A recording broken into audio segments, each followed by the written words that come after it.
cẩn thân xin anh dấu chính pan đại lâu thông chia inaka dốt pha nagin kan si đâm câu buin mi tâm pi an liang cần ngày mi in la lâu cần nguy xâm phùng rùa đổ na san lấy na cần ngày lâu hồi đổ và lấy nương hi cần mi nung si na bầu thân lạc lâu min mây bằng chiếc hà đá adian khâu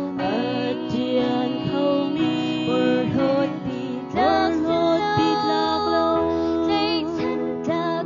chân lạc anh dây rong nối dây tu bồi ba lâu chuột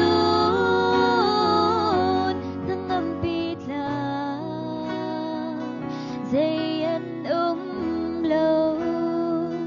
van răng tới bia hết chân lạc dây cần ngày lâu cần đi nung xí na bầu thân lạc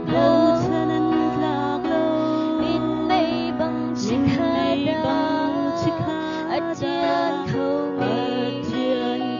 mi bờ hốt bị lạc lâu dây chân lạc anh dây rong